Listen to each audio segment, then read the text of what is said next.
अस्सलाम वालेकुम दोस्तों, क्या हाल है? खैरियत? ठीक ठाक। उम्मीद है कि आप सब खैर खैरियत से होंगे। जी तो दोस्तों, अभी हम निकले हैं। मैं ही निकला हूँ, किसी काम से जा रहा हूँ, किसी दोस्त से मिलने। और ये आपको दिखा रहा हूँ हमारे गांव के कच्चे पक्के रास्ते।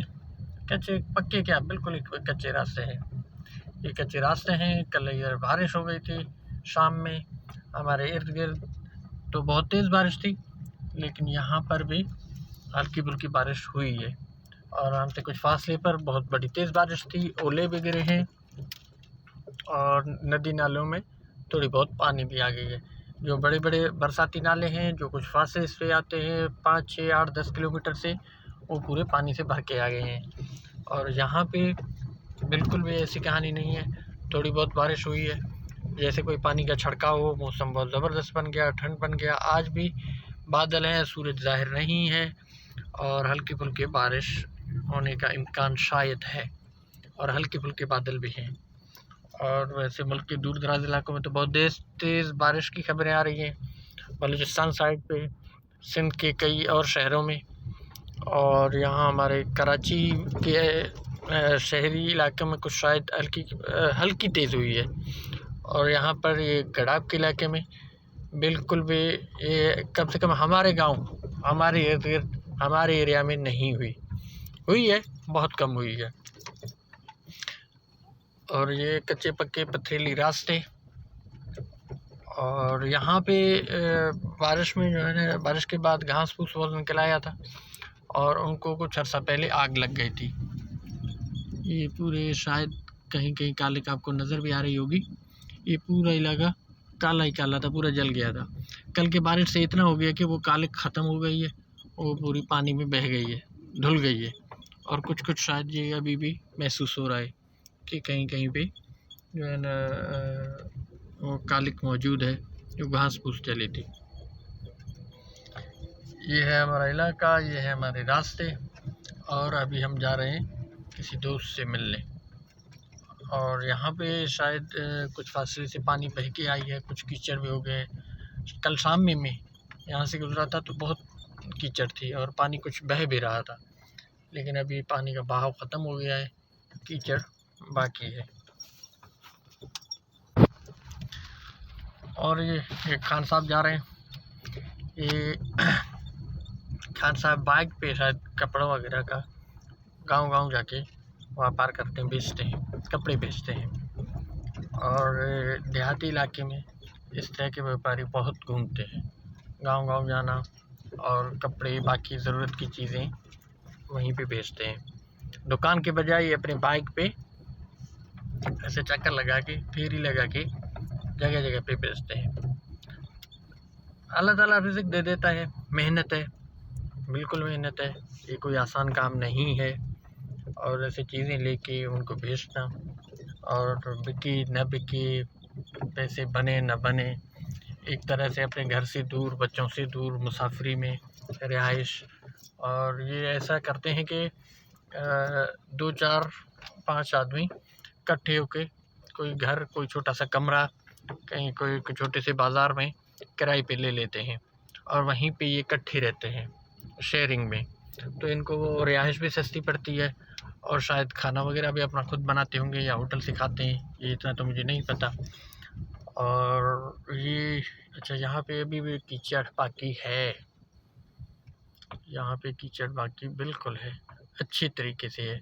अच्छा, एक दफ़ा कीचड़ बन गया, उस पर गाड़ी वगैरह चली और पूरे जो है ना उनके टायरों में एक कीचड़ फंस के, और कुछ ही दिनों में वो बहुत बड़ा खड्डा बन जाएगा। जहाँ पे पानी रुका वहीं पे खड्डे बनने में देर नहीं है। और अभी बारिश तो हुई है, लेकिन अभी कल हुई है।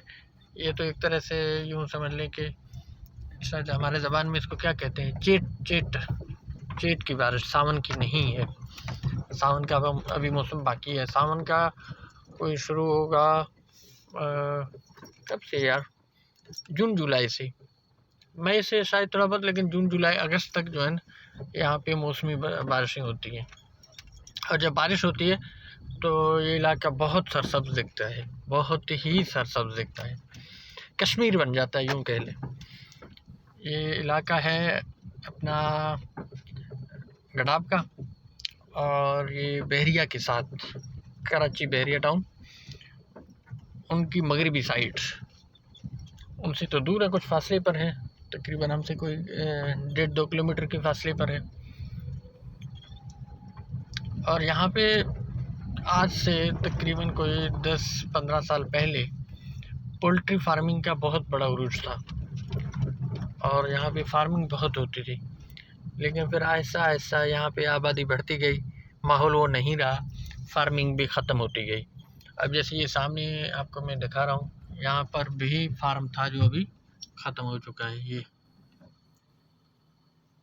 ये जो है ना, ये वाला, ये फार्म का पुराना बना हुआ जगह है जो अभी ख़त्म हो चुका है, अभी बिल्कुल ख़त्म हो चुका है। इसको बहुत ज़्यादा अरसा हो गया है, खंडर होके ख़त्म हो गया है। तो यहाँ पे फार्मिंग की बहुत कारोबार थी, यहाँ के लोग बहुत फार्मिंग कर रहे थे। और अब आहिस्ता आहिस्ता बहुत सारे फार्मिंग छोड़ गए, कोई और कामों में चले गए और फील्ड में चले गए, और जो इस फील्ड में बाकी हैं वो इस इलाके में अब फार्मिंग नहीं करते, क्योंकि अब यहाँ पे मुर्गियाँ नहीं पलती।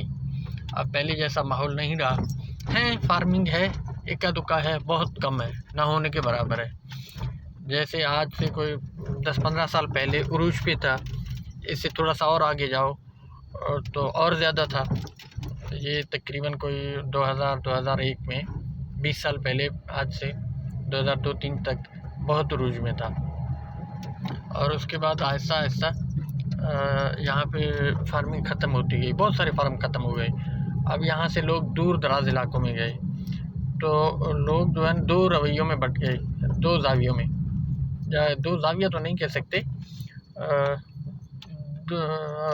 2 अलग अलग इलाकों में गए, अलग अलग माहौलों में।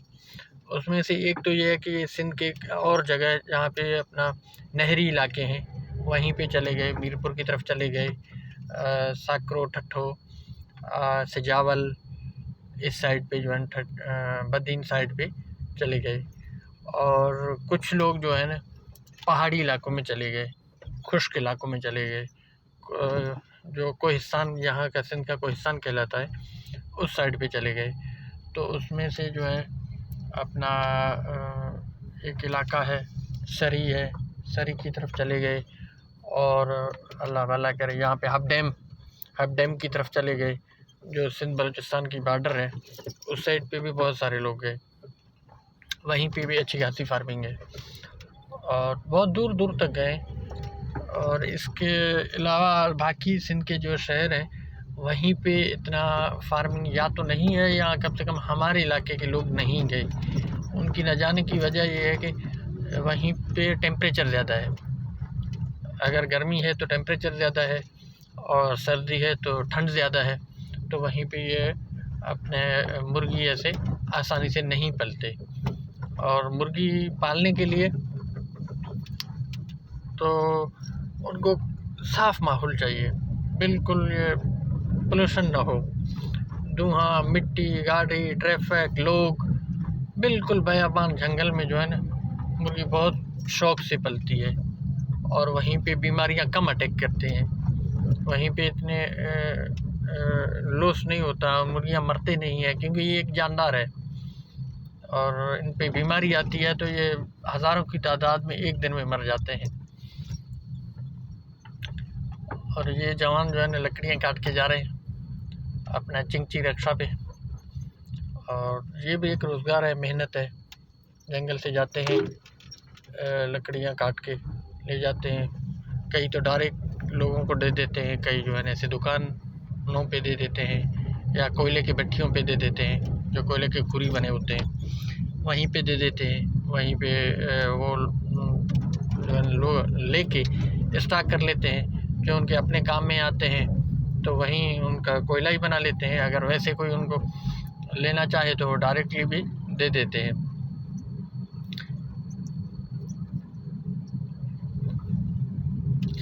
ये रोड जाके गडाब रोड से मिलेगी, गबल स्टॉप कोंकर से। ये कोंकर गबल स्टॉप टू काठोड़ का रोड था किसी ज़माने में, और अब जो है ना ये बहरिया टाउन बनने के बाद ये रोड सिर्फ अपना Gadap road to M9 motorway नांगुरी के इलाके से जाके मिलती है। अब डायरेक्ट काट रोड का बीच वाला शॉर्टकट जो है ना वो ख़त्म हो चुका है। अब ये जो इनका कुछ हिस्सा 1-1.5 किलोमीटर जो बहरिया के अंदर आ गई थी, तो बहरिया ने अपनी दीवार से बाहर ये रोड बना के डायरेक्ट M9 तक ले गया। तो इस तरह ये रोड M9 को ही टच करती है। ये लिंक रोड कह सकते हैं आप इनको, एक तरह से लिंक रोड है। ये है नदी, थद्धो नदी, जो एक बहुत बड़ी मशहूर नदी है। और इस नदी की एक खासियत भी है, ये जो मुख्तलिफ बड़ी बड़ी नदियां हैं, ये अपने अपने इलाके के हिसाब से इनका नाम बदलता रहता है। जैसे कि अब ये नदी है, ये स्टार्ट से जहाँ से स्टार्ट होती है वहीं से ये थद्धो के नाम से है, और ये एंड होने तक आखिरी जाके अपना मलीर नदी से मिलती है। उसको मलीर ही कह सकते हैं क्योंकि वो कुछ ज़्यादा बड़ी है, ज़्यादा पानी है उसमें। तो ज़ाहिर है जो छोटा होगा उसका नाम नहीं चलेगा, जो बड़ा होगा उनका ही नाम रहेगा। तो ये वहीं जाके जहाँ एंड तक इनका नाम थद्धो ही है। बहुत सारे ऐसे नदियाँ हैं इनका अपने अलग अलग इलाकों से गुज़र होती है, तो उनका अलग अलग नाम होते हैं। जैसे आगे एक मोल नदी है, और मोल नदी कुछ फासले के बाद आके फिर जो है उसको फिर काठोड़ भी कहते हैं, एक दो और नामों से भी पुकारा जाता है। तो इस तरह उनके नाम बदलते रहते हैं, लेकिन ये वाहिद नदी मोल नदी है, इनका नाम नहीं बदलता, ये एक ही नाम से एंड तक जाती है। बहरहाल दोस्तों, मैं अपने मंजिल मकसूद के करीब हो चुका हूँ और स्टॉप पे पहुँचने वाला हूँ, और फिर जाके अपने दोस्त से मिलूँगा। उसके बाद फिर इंशाल्लाह मिलते हैं। अच्छा, ये सामने आ रही है रिक्शा, ये कबाड़ के काम करते हैं। ये गांव जाके घर घर जाके कबाड़ इकट्ठा करते हैं, और फिर इनका या तो इधर इर्द गिर्द कहीं दुकान होगी वहीं पे जमा करते हैं, अपने गोदामों में जमा करते हैं, फिर बड़े बड़े ट्रकों में भर के ले जाते हैं। ये भी एक काम है। और ये अभी डबल स्टॉप काउंटर को पहुँचने को है हम।